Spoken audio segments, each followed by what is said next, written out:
Mungkin banyak di antara kita nggak sadar, inilah sebuah ironi bagaimana cara orang kaya mengambil uang orang-orang kelas menengah, bahkan orang miskin sekalipun. Mungkin di antara kamu ada yang sakit hati mendengar video ini, tapi nggak apa-apa. Saya tidak bermaksud menjudge kamu.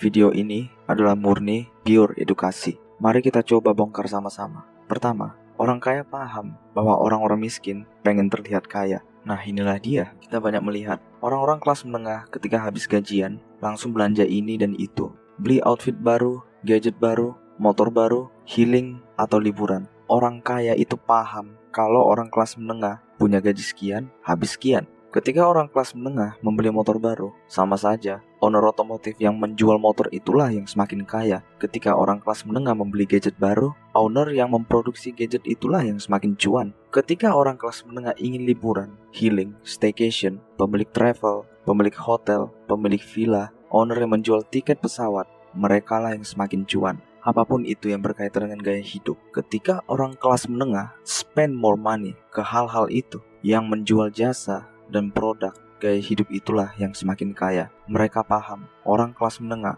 haus akan pengakuan. Mereka paham orang kelas menengah ingin merasakan dan memiliki apa yang orang kaya rasakan dan miliki. Orang kaya paham kalau orang kelas menengah ingin mencontoh gaya hidup orang-orang kaya. Tak peduli berapa gaji mereka, dengan emosi seperti inilah mereka tahu cara memainkannya. Yang kedua, orang kaya tahu bahwa orang kelas menengah menyukai diskon. Saya sudah pernah bilang, ketika orang rata-rata habis gajian, jalan-jalan ke tempat-tempat belanja, ketika mereka melihat diskon, akhirnya tergoda karena diskonnya yang gede, bukan karena mereka butuh.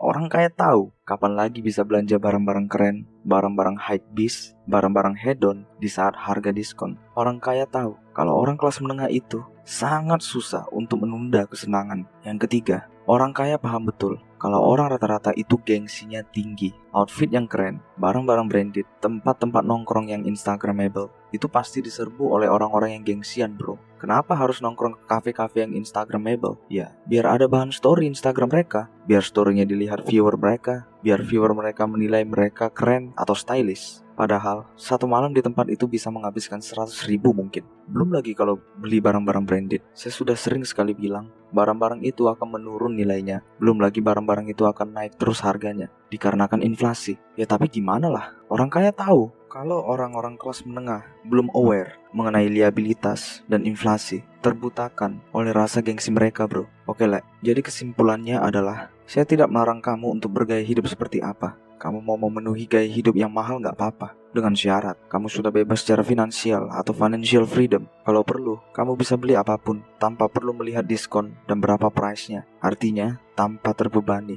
Tapi yang selalu saya remind adalah, kamu ada uang 5 juta, kamu juga beli HP 5 juta. Kamu ada uang 50 juta, langsung habis untuk DP mobil baru. Kamu membuat semua uang kamu habis seketika. Dan ingat, Lek, ketika kamu melakukan hal seperti itu, yang menciptakan barang dan jasa gaya hidup itulah yang semakin kaya, bro. Oke, bro, sekian dulu bacotan-bacotan bermutu yang tidak seberapa ini. Tetaplah selalu menjadi berkelas, berkualitas, berdampak, dan berpengaruh positif.